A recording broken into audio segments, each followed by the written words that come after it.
She woke from a dream and tried to speak in the darkness, but the air only whistled in the cave of her mouth.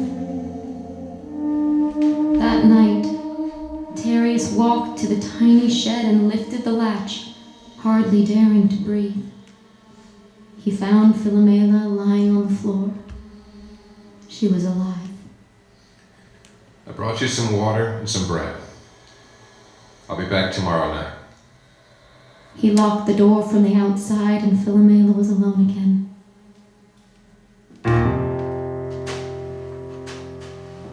Months passed.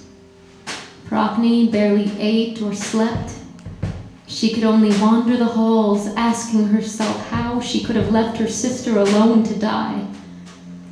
Every night, she would close the door of her bedroom and kneel at the foot of Philomela's empty loom. She wanted to pray to the gods, but she felt too ashamed of herself to lift her eyes to the heavens. Instead, she offered her prayers to death.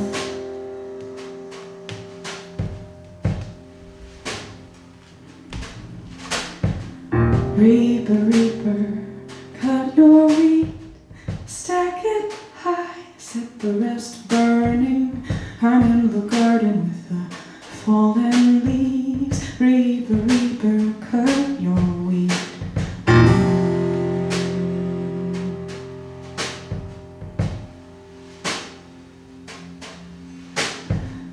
Father, Father, turn my sheets. Every silk is whispering to me. I'm in the garden with the fallen leaves. Father, Father, turn my sheets. Cool glass of water on the treetops. Cool glass of water on the creek rocks. Cool glass of water on the pine box. Cool glass of water on the ghost talks. Alone in the shed, Philomela's life was stripped to substance. Light, darkness, water, earth. One morning she looked down at her fraying dress and saw only thread. Her fingers began to unravel the rough cloth. Soon there were piles of string lining the walls of the shed. She began to believe that she was completely invisible, that even the gods, were they to peer down inside her tiny shed, would not be able to see her. Mother, mother, cover me. Cotton quilt as heavy as my dreams. I'm in the garden with the fallen leaves. Mother, mother, cover me.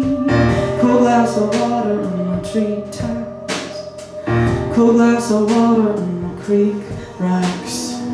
Cool glass of water on the pine box. Cool glass of water on the ghost talks. Months passed. For reasons he himself could not understand, Tereus kept Philomela alive. Every night, after the house was asleep, he would bring her water and bread. Every day, hunting birds in the woods, he thought of her. He would wake from his nightmares, expecting to see her standing over his bed with her black mouth open. He began to carry a rust-colored bottle in his pocket, and the servant smelled liquor on his breath from morning to night.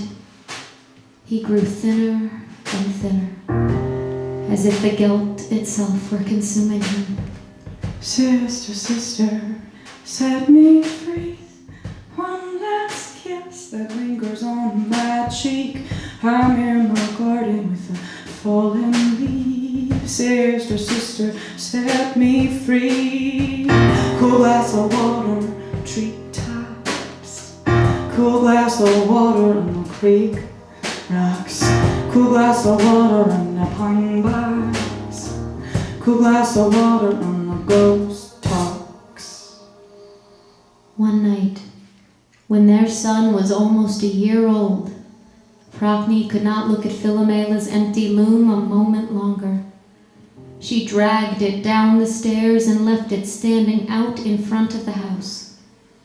When Tereus came home from his hunt, it stood before him like a ghost. Why did you drag that thing outside? I want you to get rid of it. Well, what do you want me to do with it? It doesn't matter. I just can't look at it anymore. Fine, I'll burn it. Don't burn it. Just get rid of it. But don't burn it. He wished he could chop the loom into 1,000 pieces, but he didn't have the strength. So that night, Tereus dragged it into Philomela's shed. Here. She says she doesn't want this anymore. Philomela was sitting on the floor, staring down at her hands. She did not acknowledge him, but as soon as he had gone, she raised her head, and something inside of her started to wake up. She took a small pile of thread and loaded it into the loom. She began to weave.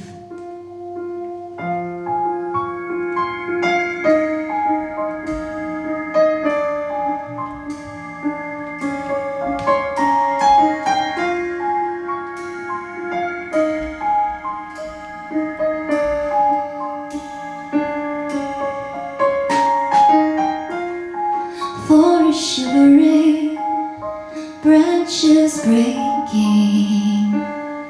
Moon is dressed in white, loom is glittering, diamond blinding. Thread is whispering, come and stitch me. Pictures start to rise, life unraveling. Weave the story for us. I'm disappearing. I'm disappearing. Hands don't fail me.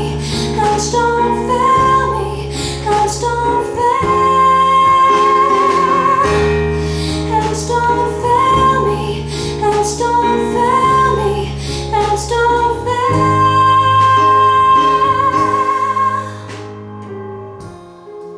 The next night, Tereus staggered to Philomela's shed. She had been waiting for him. Shot nothing again today. I'd probably be hungry if I weren't so drunk. Philomela handed him a small, crudely woven blanket. You made this. For me? For the baby. He slid down the wall, put his head in his hands. Philomela stood over him. She was shaking. Tereus looked at the blanket again, struggling to focus his eyes. Well, it's a forest scene. It's nice. Philomela waited, watching him intently in the darkness. He stood up and staggered out of the shed, still holding the blanket. She heard the lock clang shut.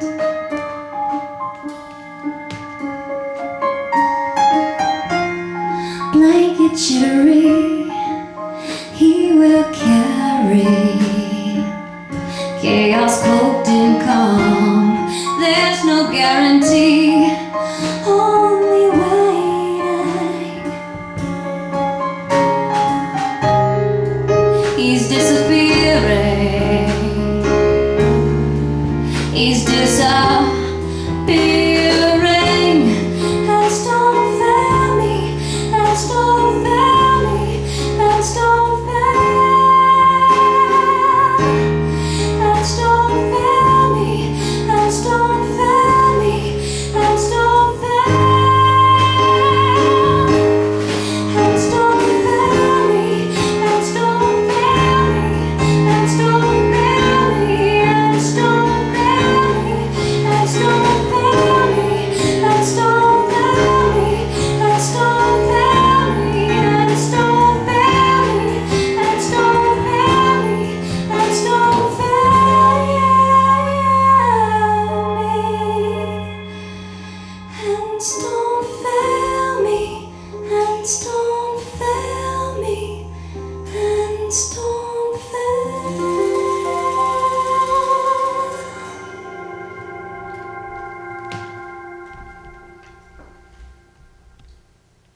By the time Tereus had walked up the front steps of the house, he had forgotten what he was holding. He sank down into Procne's rocking chair and fell into dreamless sleep. The blanket remained clutched in his fist. While the sky was still dark, Procne rose to feed her son and noticed that the door of Tereus's room was open. He had not come home. She crept down the hall and out to the porch. She hadn't been this close to his body in months. His breath was warm and right. As soon as she was standing over him, she saw the small blanket in his fist. Slowly, so slowly, she eased it out of his hand. He stirred but did not wake. She faded back into her room, her breathing quick and shallow. Procne looked down at the weaving, a simple forest scene, and knew immediately that it was Philomela's hand, but she couldn't understand how that was possible. A sudden rush of silence is heavier than sound. A storm was raging in these woods. Now it's quiet all around. My heart is underwater, and time is slowing down.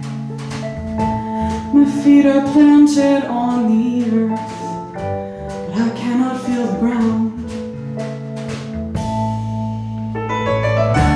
The sky is blinding, as blue as I have seen. The ties that bind me are breaking.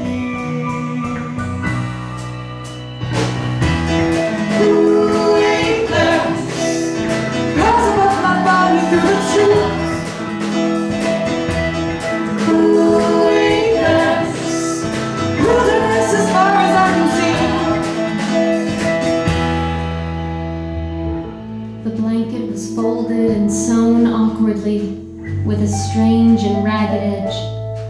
It called to her. She slid a razor in the seam and opened it, and a second weaving unfolded before her eyes. She read the images upside down and out of order. A tiny shed with a bar across the door. A man with a knife. An empty, gaping mouth. My life is turning over, like waves crash on a beach. And all the things he did to her are washing over me. Sky is blinding, as blue as I have seen. The ties that bind me are breaking.